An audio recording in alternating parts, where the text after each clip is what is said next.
Today I want to show you a fun project I've been working on with my AI agent system, where I try to simulate new episodes of the show Seinfeld. George, relax. It's just a tool to help me generate new ideas. Yeah. It's not like the AI is going to take over my entire act or something. I try to create different situations, for example, where Jerry and George tries to use GPT-4 to date. So let's just have a look. Let me just quickly explain to you how this system works. So we have ChatGPT Agent 1, we have ChatGPT Agent 2. So when they get a trigger message, they're gonna start simulating a conversation through this Python hub. Agent 1 is gonna simulate Jerry Seinfeld in this system role, and Agent 2 is gonna simulate George Costanza in his system role. And they both have a voice from 11 Labs, which I kind of tried to train on each other voices, but I guess the voices weren't perfect, but they were quite okay. And that's basically it, so let's run some simulations. Over here at the Python hub, we are not gonna take a look at the code now, but we are gonna take a look at our system roles. Your name is Jerry Seinfeld. You act in an insane and crazy funny episode 1 of Seinfeld season 10 in 2023. Your task is to read the lines of Jerry. We have some info about episode 1, so we have Jerry and George decide to use GPT-4 to create the perfect dating profiles for themselves. As the matches start rolling in, they realize they are going on dates with people who also used AI-generated profile. Crazy turn-off events. We have exactly the same here with George for episode 1, George Costanza, and the same mirrored info. So what we're gonna do now is we're gonna simulate episode 1, and then we're gonna change up this info here and simulate episode 2.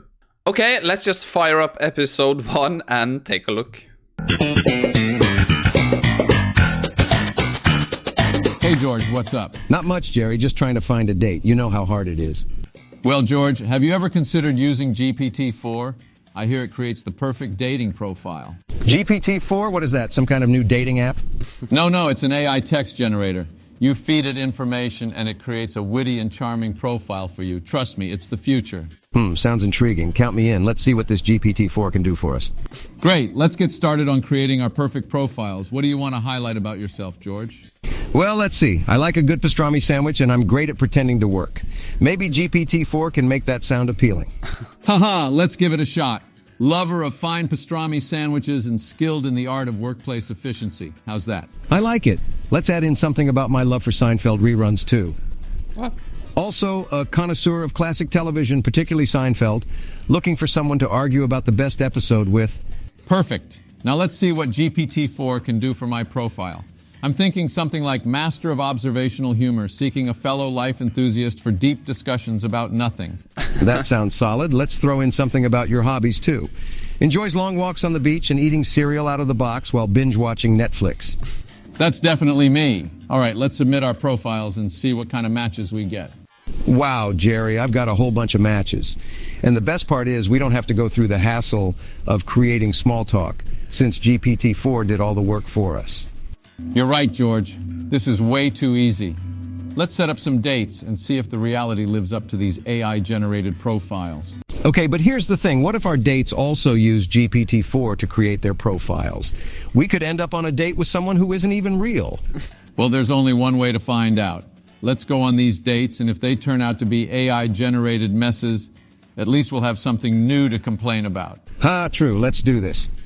All right, it's date time. Good luck, my friend. And remember, we'll meet up later to swap stories and see if we can tell who's real and who's not. Thanks, Jerry. I'll need all the luck I can get. See you later. You got it, George. See you on the other side of these AI-generated adventures.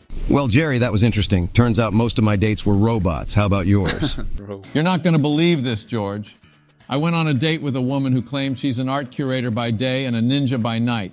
Can't tell if it's AI or just a really creative person. Oh. Wow, that's crazy. My dates were pretty much just like reading a script. They all said the same things, laughed at the same jokes, and had no real substance. I think I'm done with AI-generated dating profiles. I hear you, George. As much fun as that adventure was, nothing beats meeting someone the old-fashioned way. One thing's for sure, though. We'll always have a great story to tell about our GPT-4 dating experiences. Definitely. And who knows, maybe someday we'll even find someone who loves Seinfeld reruns and pastrami sandwiches as much as we do without the help of AI. Now that's the dream, George. All right, let's head out and grab a bite. If we can't find love with AI, at least we can always find comfort in our favorite deli. You read my mind, Jerry. Lead the way to the promised land of pastrami. Let's try to do something different for episode 2. Let's take a look at the info I gave episode 2. So we have New York Yankees has now an AI GM, that's a general manager. Jerry is using AI to write jokes. George Costanza knows Kramer has access to GPT-4. So let's see where this takes us. That's the only info I'm gonna give to this episode. So let's run it.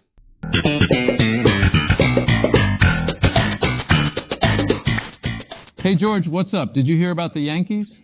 No, what happened? Are they relocating to Arizona? Did Steinbrenner come back from the dead and fire Cashman again?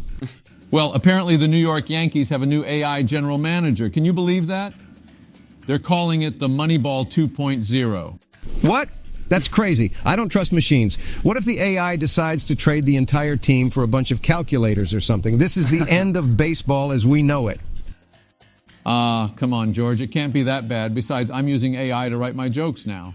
So far, it's been pretty good. You're using what now? AI? Jerry, that's cheating. What happened to good old-fashioned joke writing? What if the AI becomes self-aware and decides to start roasting us humans instead of writing jokes? What? We can't take that chance, Jerry. George, relax. It's just a tool to help me generate new ideas. Yeah. It's not like the AI is going to take over my entire act or something. Besides, if it does start roasting us, maybe it'll be funny. I don't know, Jerry. It sounds like a slippery slope to me. Speaking of slippery slopes, have you heard about Kramer and his GPT-4 access? I bet he's using it to come up with crazy schemes and ideas. Can you imagine the chaos he could create with that kind of power? Oh, I can only imagine. But you know, it's Kramer. He's been coming up with crazy schemes and ideas long before AI was even in the picture. This is just him keeping up with the times, I guess. You're right. I guess we can always count on Kramer to keep things interesting. But mark my words, Jerry, these AIs are going to take over the world someday. And when they do, I'm going to be ready. I'm stockpiling canned goods and building a bunker in my basement as we speak. You can never be too prepared. Well, when the AI apocalypse comes, at least we know where to go. But for now, let's just enjoy the benefits of AI, like helping me write jokes and making better trades for the Yankees. It can't all be bad, right? I suppose you're right, Jerry. Maybe I'll give this whole AI thing a chance. Who knows? Maybe it'll help me come up with the perfect comeback for when Newman inevitably makes fun of my hair again. That's the spirit, George. You know what they say. If you can't beat the machines, you might as well join them. And hey, maybe we can even get Newman to use AI to be a better mailman. Ha! That would be the day. More like the day we win the lottery. But I like where your head's at, Jerry. Let's bring on the AI revolution. All right, then, to artificial intelligence and all the laughs and crazy adventures it'll bring our way. Cheers, George. Okay, so I don't really know what to say. It has the Seinfeld spirit, but it's not really funny. It lacks the punchline in the jokes. It tries to be, but it could have been worse, so it's getting better. But maybe if I did some more work in the system roles and the prompts, maybe we can cup it up a notch. So we'll see. I'm gonna have to experiment with that. But at least I had a lot of fun making this. And you can make as many episodes as you want. So it's, yeah, interesting. If you think this looked cool and you kind of want to try it yourself, I'm gonna be putting this script up on my YouTube membership along with our tutorial. So check out the link in the description below if you are interested. And as always, thank you for watching. Have a great day and I'll see you again soon.